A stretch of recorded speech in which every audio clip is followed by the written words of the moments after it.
नमस्कार दोस्तों, मैं मनीष मिश्रा आप सभी का आज की इस ऑनलाइन क्लास में बहुत बहुत स्वागत करता हूं। दोस्तों, आज हम जिस टॉपिक पर चर्चा करने वाले हैं वो है जैन धर्म के सिद्धांत। हाँ दोस्तों, हमने आज की इस क्लास में जैन धर्म के सिद्धांत को हमें देखना है। जैन धर्म के सिद्धांतों के अंतर्गत हम देखते हैं तो जैन धर्म मुख्यतः दो सिद्धांत हमें देखने को मिलते हैं जैन दर्शन के अंतर्गत।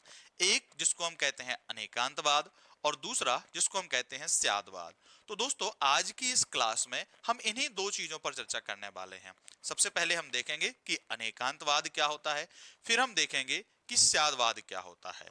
हम देखेंगे कि अनेकांतवाद जैन धर्म के अंतर्गत दर्शन की किस शाखा से संबंधित है, यानी कि ये तत्व मीमांसीय शाखा से संबंधित है कि ज्ञान मीमांसीय शाखा से संबंधित है। इसके अलावा श्यादवाद, श्यादवाद का अर्थ क्या होता है और ये भी दर्शन की किस शाखा से संबंधित है। ठीक है दोस्तों, ऐसा करके तो इन दोनों सिद्धांतों को हम एक एक करके देखने का प्रयास करेंगे। ठीक है दोस्तों, ऐसा चलिए तो हम आगे बढ़ते हैं और जैन दर्शन के अंतर्गत इन दोनों सिद्धांतों को एक बार समझने का प्रयास करते हैं। चलिए, तो जो आज हम पढ़ने वाले हैं, आज का जो हमारा टॉपिक है, सबसे पहले तो हम देख लेते हैं जिसको हम कहते हैं यहां पर जैन दर्शन। तो हम पढ़ने वाले हैं जैन दर्शन के सिद्धांत। ठीक है, और जैन दर्शन के अंतर्गत आने वाले हम दो सिद्धांतों को पढ़ेंगे। एक जिसको हम कहते हैं अनेकांतवाद और दूसरा जिसको हम कहेंगे श्यादवाद। ठीक है दोस्तों, ऐसा करके तो सबसे पहले हम किसकी चर्चा करेंगे? सबसे पहले हम अनेकांतवाद की चर्चा करेंगे, है ना? ऐसा तो हम देखेंगे अनेकांतवाद। अब देखिए, अनेकांतवाद जैन दर्शन का एक महत्वपूर्ण सिद्धांत है और अगर दर्शन के दृष्टिकोण से देखा जाए तो अनेकांतवाद दर्शन की तत्व मीमांसीय शाखा से संबंधित है। कौन सी? तत्व मीमांसा। ऐसे तो जो दर्शन की तत्व मीमांसीय शाखा है उससे ये संबंधित है। अब तत्व मीमांसा क्या है? तो हमें पता है कि जिसमें हम तत्वों को जानने की कोशिश करते हैं। दर्शन के अंतर्गत जो है तत्व मीमांसीय शाखा में हम तीन प्रकार के तत्वों को जानते हैं। कौन कौन से? तो एक ईश्वर, जगत और आत्मा। इन तीन चीजों के बारे में हम तत्व मीमांसीय शाखा के अंतर्गत जानने का प्रयास करते हैं। जैन दर्शन के अंतर्गत उसी का ही एक पार्ट क्या है? अनेकांतवाद है। अब चूंकि हमें पता है कि जैन धर्म जो है वो एक अनीश्वरवादी धर्म है। कहने का मतलब यह है कि वो ईश्वर की सत्ता को जो है वो स्वीकार नहीं करता है और जगत को क्या मानता है? वास्तविक मानता है। यानी कि वो कहता है कि ये जो जगत का निर्माण हुआ है वो कैसा हुआ है? तो वास्तविक रूप से हुआ है। इस जगत, इस सृष्टि का निर्माण जो है वो सार्वभौमिक पालन पोषण के विकास से हुआ है और सतत रूप से सृष्टि निर्मित हुई है, ऐसा करके।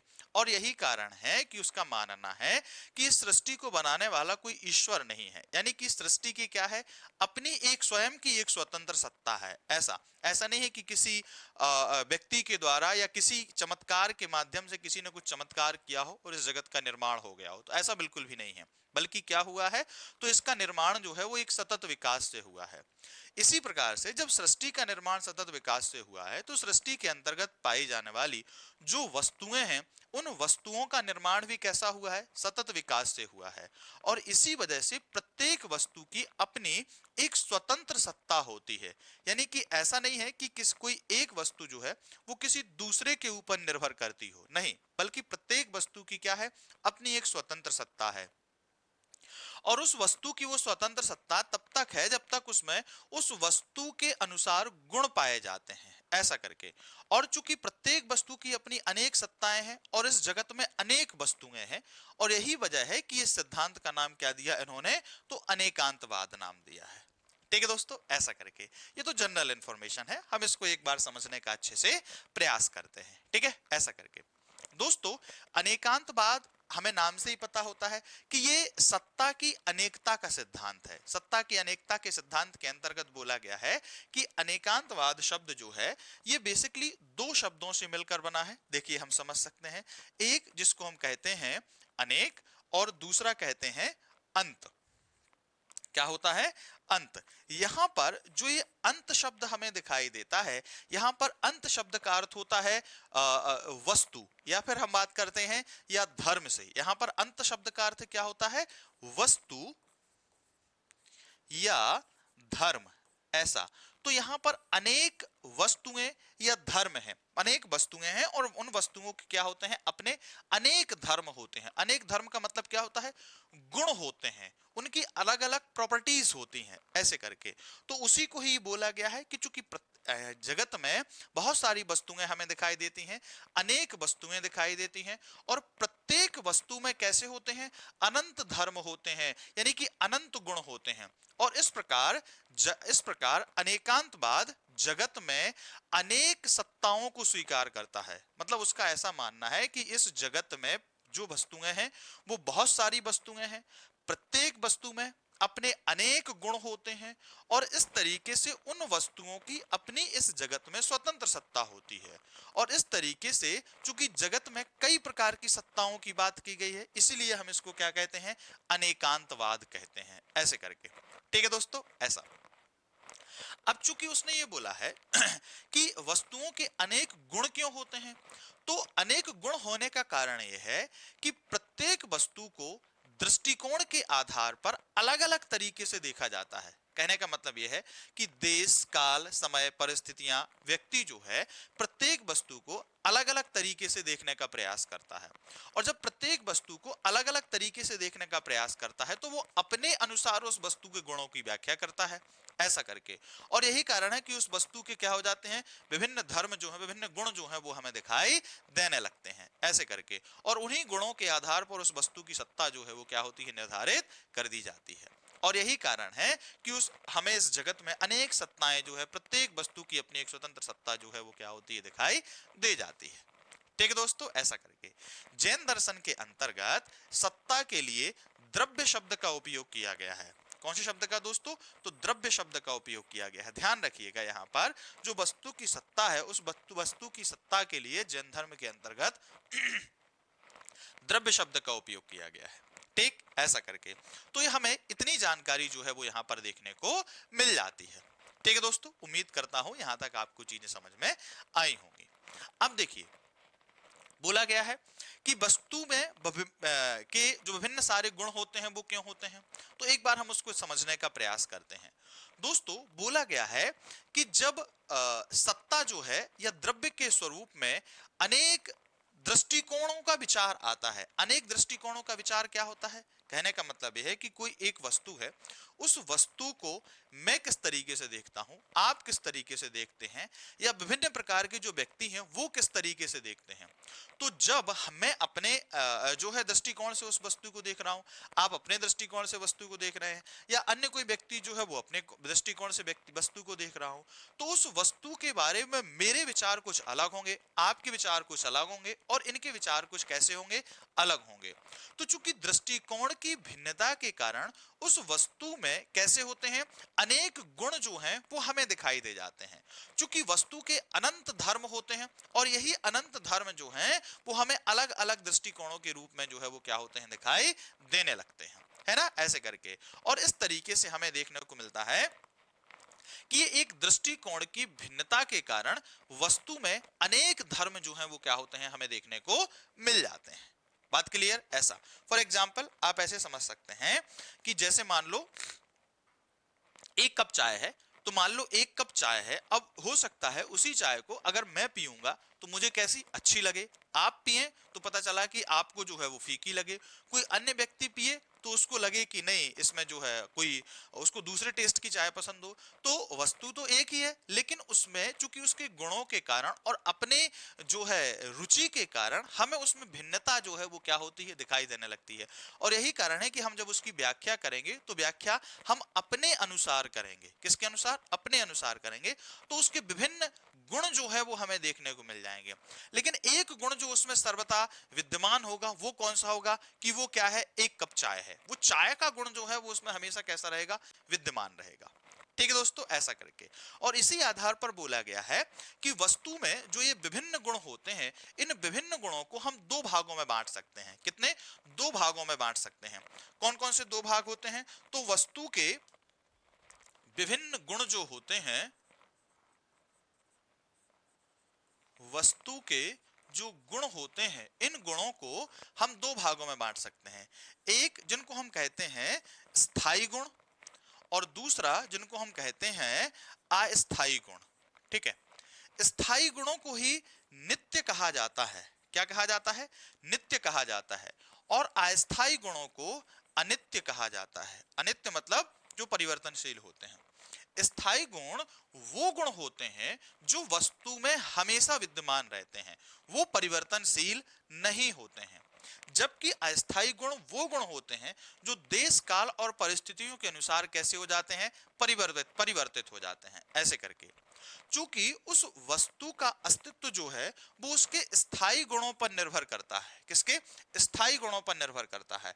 और यही कारण है कि जो उसके स्थायी गुण होते हैं, इन्हीं स्थायी गुणों को हम स्वरूप गुण के नाम से भी जानते हैं। किसके नाम से दोस्तों? तो स्वरूप गुण के नाम से भी जानते हैं। किसके नाम से दोस्तों? तो इन्हीं को ही हम क्या कह देते हैं? स्वरूप गुण कह देते हैं। क्यों कह देते हैं? क्योंकि ये वस्तु में क्या होते हैं? हमेशा विद्यमान होते हैं। या फिर उनको हम स्वरूप धर्म कहते देते हैं। क्यों होते हैं? क्योंकि ये वस्तु में कैसे होते हैं? हमेशा विद्यमान रहते हैं। बात समझे? ऐसे करके। जबकि जो इसके अस्थायी गुण होते हैं, अस्थायी गुण देश काल और परिस्थितियों के अनुसार कैसे होते हैं? बदलते रहते हैं। और इसी कारण से हम इसको आगंतुक गुण या फिर आगंतुक धर्म के नाम दे सकते हैं। क्या कह सकते हैं इसको? तो आगंतुक गुण या फिर हम इसको आगंतुक धर्म कह सकते हैं। क्यों? क्योंकि इसके ये वो गुण होते हैं जो समय समय पर कैसे होते हैं? आते रहते हैं और जाते रहते हैं। बात समझे? ऐसे करके। जैसे फॉर एग्जाम्पल के रूप में समझो, जैसे हम देखते हैं कि सोने, तो सोने का, स्वर्ण का, गोल्ड का कोई आभूषण बनाया गया। ठीक है, कोई जो है किसी भी प्रकार से कोई पहनने की चीज बनाई गई, ऐसे उपयोग में लाई जाने वाली चीज बनाई गई। तो जो सोने का मूल गुण है वो क्या है? तो सोने का मूल गुण है उसका पीलापन और उसकी चमक, जो कि हमेशा विद्यमान रहेगी। चाहे उस सोने से कुछ भी बना दिया जाए, चाहे आप उसको नेकलेस बना दें, चाहे उसका ब्रेसलेट बना दें, या कुछ भी बना दें, लेकिन उसमें जो सोने का मूल गुण है वो मूल गुण क्या है? उसका पीलापन और उसकी चमक, जो हमेशा विद्यमान रहेगी। और जो हमेशा विद्यमान रहेगी वो वस्तु के क्या होते हैं? स्थायी गुण होंगे, नित्य गुण होंगे, और उन्हीं को ही स्वरूप धर्म कहा जाएगा। जबकि उस सोने से जो वस्तु का निर्माण किया जाएगा, जैसे नेकलेस बना दिया, नेकलेस को चेंज करके आपने क्या कर दिया? तो ब्रेसलेट बना दिया, कुछ भी बना दिया, या उसकी रिंग बना दी, जो भी बनाया, तो वो कौन से गुण हो जाएंगे? वो उसके आगंतुक गुण हो जाएंगे या फिर अनित्य गुण हो जाएंगे, ऐसे करके। और इस तरीके से प्रत्येक वस्तु की क्या होती है? अपनी एक स्वतंत्र सत्ता जो है वो हमें देखने को मिल जाती है। और इसी स्वतंत्र सत्ता को हम क्या कहते हैं? द्रव्य कहा जाता है। क्या कहते हैं दोस्तों? द्रव्य कहा जाता है। ठीक है दोस्तों, ऐसा करके। इसी प्रकार से जैन धर्म के अंतर्गत बोला गया है कि ठीक इसी प्रकार से जो आत्मा है, क्या है? आत्मा है। आत्मा के भी कितने? दो गुण जो हैं वो हमें देखने को मिलते हैं। नंबर एक, जो इसका स्थायी गुण है, जो इसका स्थायी गुण है वो चेतना है। वो क्या है? चेतना। आत्मा का स्थायी गुण क्या होता है? चेतना होता है, जो उसको हमेशा चैतन्यता प्रदान करता है। तो चेतना कैसा है? उसका स्थायी गुण है। जबकि सुख, दुख, ठीक है, तो जो सुख और दुख जैसे गुण हैं, ये उसके कैसे गुण हैं? तो ये उसके आगंतुक गुण हैं। ये कैसे हैं? उसके आगंतुक गुण या आगंतुक धर्म के रूप में हमें देखने को मिल जाते हैं। बात क्लियर? ऐसा करके। तो ये जो चेतना है वो आत्मा में हमेशा विद्यमान रहने वाले गुण हैं। जबकि जो सुख दुख हैं वो उसमें कैसे हैं? अस्थायी गुण हैं, जो समय के अनुसार आते हैं और जाते रहते हैं। बात क्लियर दोस्तों? ऐसा करके। तो जैन धर्म में इसी सिद्धांत को ही क्या बोला गया है? तो इसी सिद्धांत को ही अनेकांतवाद कहा गया है। आप इसको और सरल भाषा में इस प्रकार से समझ लीजिएगा। बोला गया है जैन धर्म में अनेकांतवाद के अंतर्गत कि इस जगत में अनेक वस्तुएं होती हैं, और उन वस्तुओं में आपकी अपनी अपनी एक स्वतंत्र सत्ता होती है। क्यों होती है? क्योंकि उन वस्तुओं में अपने अपने कुछ मूलभूत गुण होते हैं। प्रत्येक वस्तु में दो प्रकार के गुण होते हैं, एक स्थायी होते हैं और दूसरे अस्थायी होते हैं।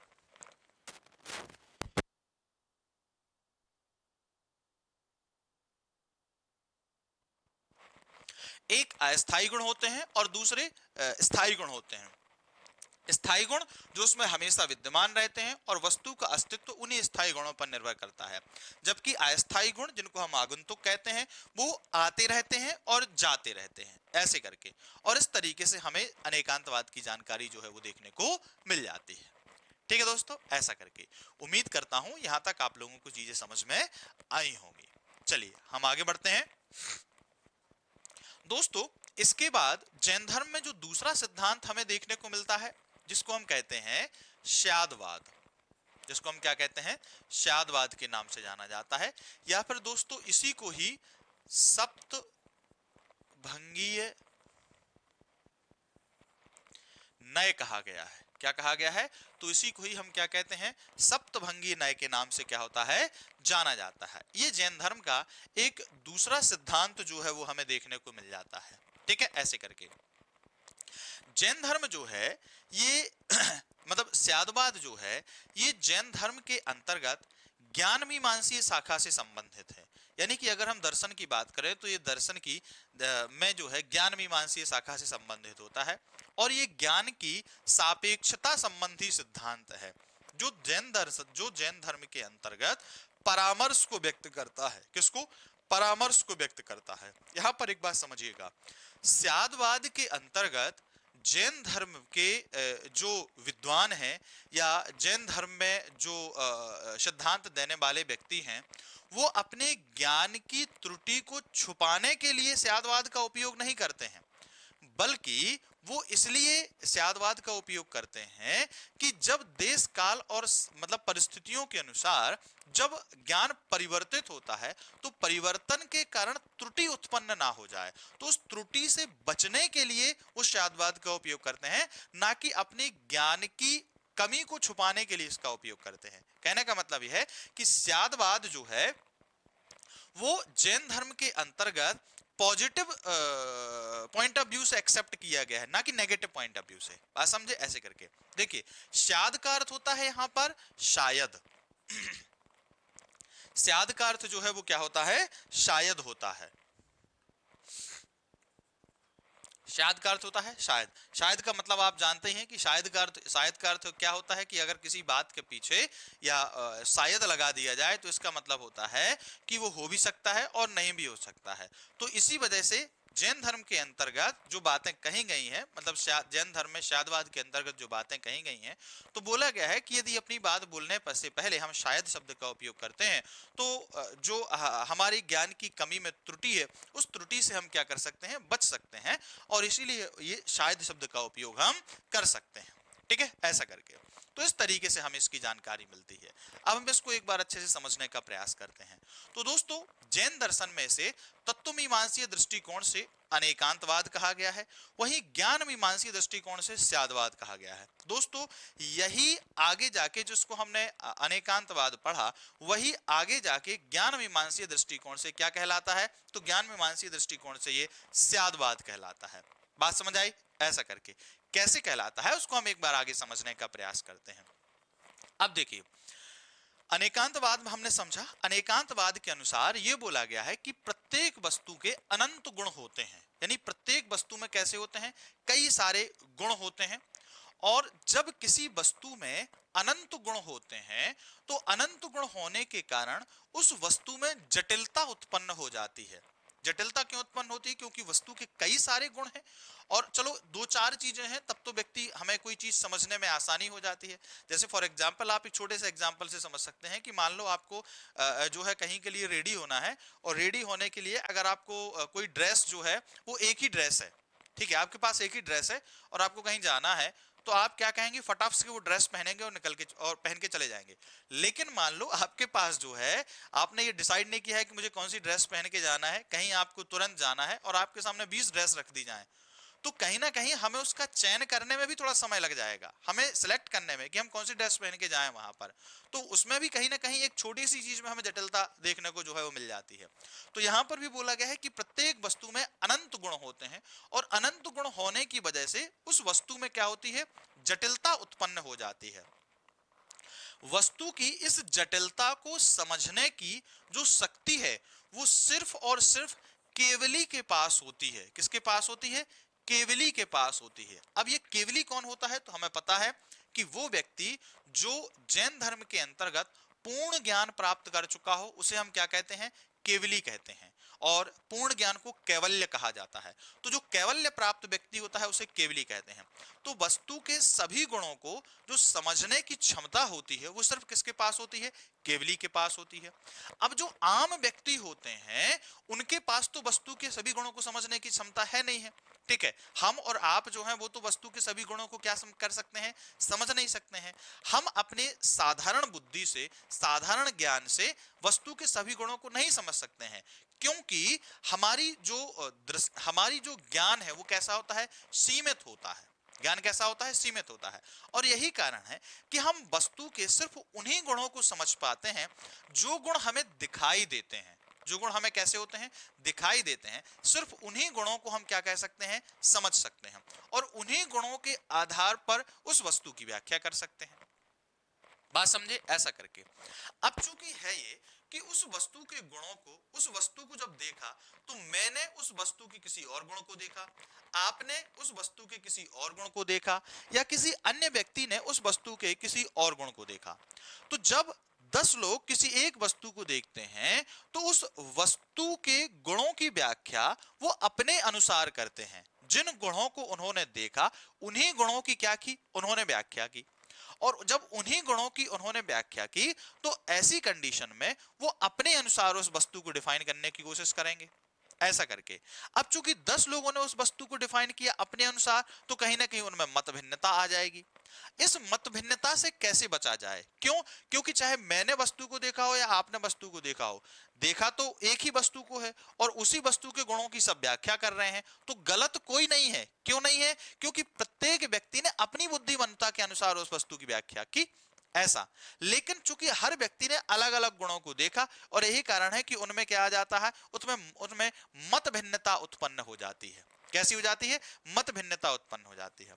दूसरा हमें यह भी देखने को मिलता है कि देश काल और परिस्थितियों के अनुसार वस्तु के गुण जो हैं वो कैसे परिवर्तित भी हो जाते हैं। फॉर एग्जाम्पल, जैसे मान लो कोई व्यक्ति समुद्र के किनारे खड़ा है। अब समुद्र के किनारे खड़ा है और आप लोग 5 लोग जो हैं वो समुद्र के पास मतलब समुद्र के पास में जो है वो घूम रहे हैं, 5 लोग आप, और दूसरे दूर से आपको आता हुआ एक जहाज दिखाई दे रहा है, बहुत दूर है। तो जब बहुत दूर आता हुआ एक जहाज आपको दिखाई देता है तो आपको वो जहाज कैसा दिखेगा, छोटा दिखेगा। अब जब वो जहाज छोटा दिखेगा, अब कुछ लोगों ने उस जहाज को देखा, आपने कहा कि ये जहाज कैसा है, छोटा सा हमें दिखाई दे रहा है। उसमें से 2 लोग चले गए, 3 लोग रुके रहे। जब वो जहाज पास में आ गया तो उन्होंने देखा कि वो तो बहुत बड़ा जहाज है। अब जब आप वापस आए तो वापस आके बतलाते हैं कि वो तो बहुत बड़ा जहाज था। जो 2 लोग पहले चले गए थे वो कहते हैं कि नहीं नहीं वो तो छोटा सा जहाज था, ऐसा करके। तो वो भी अपनी जगह सही है। क्यों सही है, क्योंकि उन्होंने क्या किया है, उस छोटे से जहाज को उस टाइम पीरियड में देखा था। आपने जो है जब आपके पास आ गया तो आपने उसको कैसा देखा, वास्तविक पास में आने के बाद देखा तो वो कैसा है, आपको बड़ा दिखाई दिया। तो दोनों में से गलत कोई नहीं है, लेकिन परिस्थितियों के अनुसार ज्ञान कैसा हो गया, परिवर्तित हो गया, ऐसा करके। और यही कारण है कि ये ज्ञान में मत भिन्नता उत्पन्न ना हो। मत भिन्नता उत्पन्न ना होने की वजह से मतलब मत भिन्नता क्या हो, उत्पन्न ना हो, इसी वजह से बोला गया है कि हम शायद शब्द का उपयोग कर सकते हैं, यानी शायद शब्द का जो है वो क्या कर सकते हैं, उपयोग कर सकते हैं। बात समझे, ऐसे करके। यही जो ज्ञान है जैन धर्म के अंतर्गत, इसी परामर्श के वाला जो ज्ञान है, यह वस्तु का जो आंशिक ज्ञान है, उसी आंशिक ज्ञान को नय कहा गया है। क्या कहा गया है दोस्तों, नय कहा गया है। यानी कि जो हम सीमित बुद्धि के माध्यम से वस्तु का आंशिक ज्ञान प्राप्त करते हैं, उसी आंशिक ज्ञान को जैन धर्म के अंतर्गत क्या कहलाया गया है, तो नय कहा गया है। बात क्लियर, ऐसा करके दोस्तों। जैन धर्म के अंतर्गत इस चीज को समझाने के लिए एक उदाहरण का उपयोग किया गया है। कैसे उदाहरण का उपयोग किया गया है? तो यहां पर एक कहानी बताई गई है कि जैन धर्म के अंतर्गत इस बात को स्पष्ट करने के लिए बोला गया है कि एक अंधे और हाथी की कहानी की बात किया गया है। बोला गया है कि 6 अंधे थे और एक हाथी है। अब उन 6 अंधों से पूछा गया, उन्होंने हाथी कभी नहीं देखा है ऐसा करके, तो पूछा गया उन 6 अंधों से कि बताओ हाथी कैसा है? तो वो अंधे बतलाते हैं, वो अंधे, अब उनको हाथी को पता तो है नहीं है कि कैसा है, और हाथी उन्होंने कभी देखा भी नहीं है। तो एक अंधा गया और उसने हाथी को ऐसे छुआ, तो उसके पैर को छुआ। जब उसके पैर को छुआ तो वो कहता है कि हाथी जो है वो खंबे के समान है। दूसरा व्यक्ति गया तो उसने हाथी के पेट को छुआ, तो वो कहता है कि हाथी जो है वो दीवार के समान है। तीसरा व्यक्ति गया तो उसने क्या किया, उसकी सूंड को पकड़ा, तो वो कहता है हाथी जो है वो अजगर के समान है। जबकि चौथा व्यक्ति गया तो उसने हाथी के कान को छुआ, तो वो कहता है हाथी पंखे के समान है। ऐसे ही अन्य 2 व्यक्ति जो हैं उन्होंने भी ऐसे ही कहा, अलग अलग कहा। ठीक है, ऐसा करके तो चूंकि जब उनसे पूछा गया कि हाथी कैसा है, तो उन्होंने सभी ने हाथी के जिस अंग को स्पर्श किया और उस अंग के माध्यम से उन्हें जो अनुभूति हुई, उसी के आधार पर उन्होंने क्या की, हाथी की व्याख्या की। लेकिन बाद में जब उन्हें बताया गया कि आप लोगों ने संपूर्ण हाथी को स्पर्श नहीं किया, बल्कि हाथी के किसी एक ही अंग को स्पर्श किया है और उसके अनुसार क्या किया है, आपने हाथी की व्याख्या की है, जबकि वास्तविकता में वैसा तो हाथी है ही नहीं है जैसा उन लोगों ने बताया है। ऐसा तो इसका मतलब क्या है कि आप वस्तु के जिस गुणों को अपनी बुद्धिमत्ता के कारण देखते हैं, उन्हीं गुणों की व्याख्या कर पाते हैं। वस्तु के सभी गुणों की आप व्याख्या जो है वो नहीं कर पाते हैं।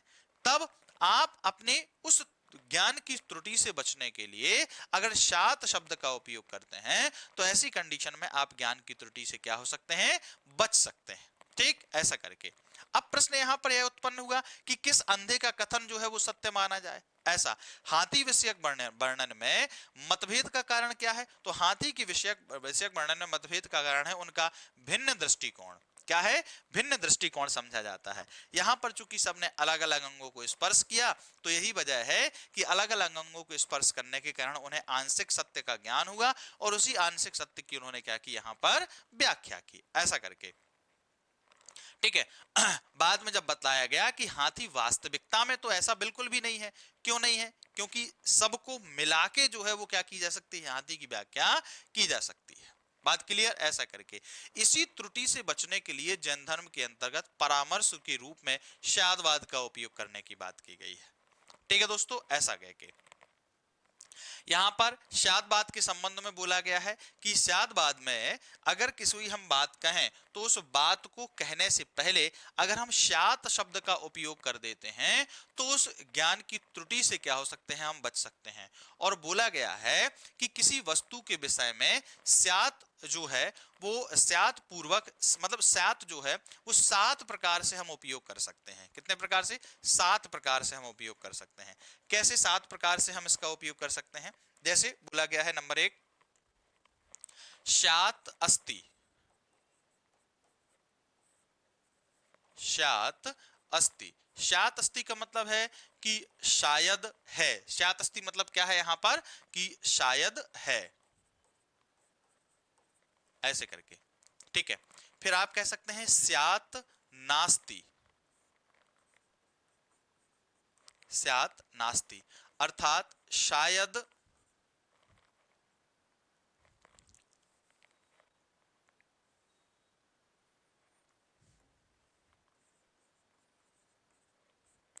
नहीं है। क्या है? शायद नहीं है, यानी कि स्यात अस्ति, स्यात नास्ति, यानी शायद नहीं है। फिर स्यात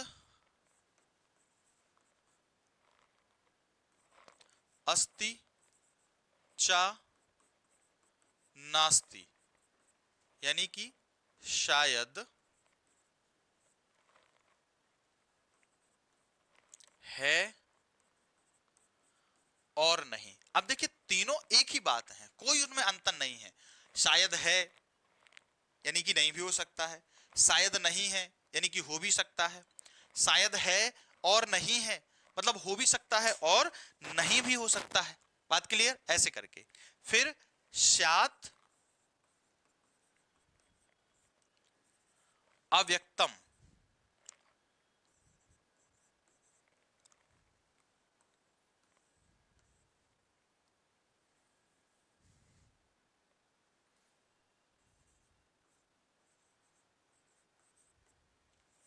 स्यात् अव्यक्तम, स्यात् स्याद अव्यक्तम। स्याद अव्यक्तम का मतलब क्या होता है? अब या फिर आप इसको कह सकते हैं कि स्याद अव एक मिनट,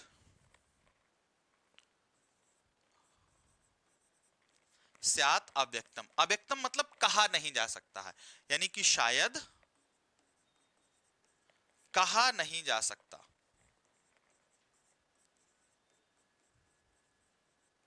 ठीक है, ऐसा करके तो बोला गया है स्यात् अस्ति, स्यात् नास्ति, स्यात् अस्ति च नास्ति, स्यात् अव्यक्तम। ठीक है, अब स्यात् अस्ति च अव्यक्तम, यानी कि शायद है और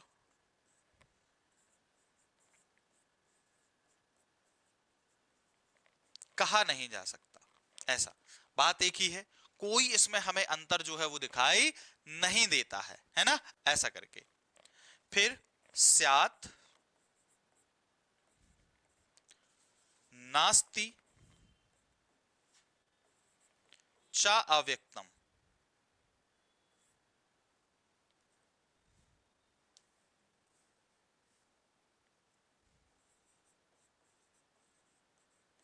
यानी कि शायद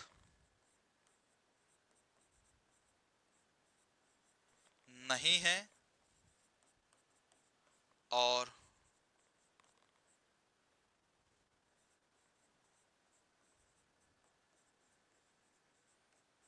कहा नहीं जा सकता, ऐसे करके स्यात् अस्ति चाव्यक्तम। ठीक है, स्यात् नास्ति चाव्यक्तम।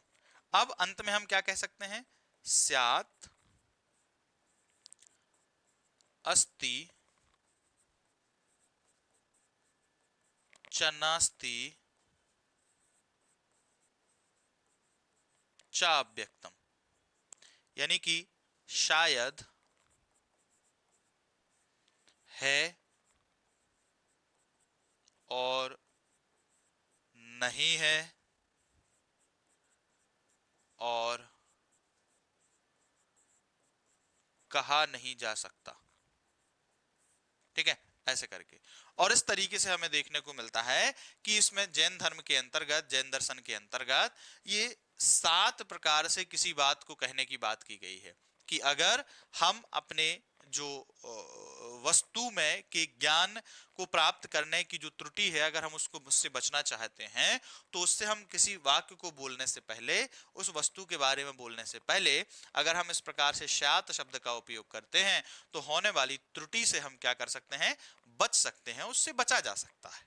ठीक है दोस्तों, ऐसा करके तो इस तरीके से स्याद्वाद के अंतर्गत ये 7 प्रकार की बातों को कहने की बात की गई है। ठीक दोस्तों, जैन धर्म के अंतर्गत बोला गया है कि जैन दार्शनिकों में जो स्याद्वाद है वो एक उदार दृष्टिकोण को व्यक्त करता है। कैसे उदार दृष्टिकोण को व्यक्त करता है? कठोर दृष्टिकोण को व्यक्त नहीं करता है, लचीले दृष्टिकोण को व्यक्त करता है कि किसी वस्तु की व्याख्या को हम इस प्रकार भी कर सकते हैं। ऐसा नहीं है कि उन्होंने किसी एक ही सत्य को स्वीकार कर लिया हो और बोल दिया हो कि नहीं, इसके अलावा अन्य कोई दूसरा सत्य है ही नहीं है। तो ऐसा नहीं है, उनका भी मानना है कि समय के अनुसार चीजें जो जो है वो कैसी हो जाती हैं? परिवर्तित हो जाती हैं, ऐसा। तो उन्होंने एक उदार दृष्टिकोण जो है वो यहाँ पर अपनाने की बात की गई है, बोला गया है। और यही कारण है कि इससे एक उदार मनोवृत्ति का विकास मतलब होने की क्या होती है? संभावना अधिक रहती है।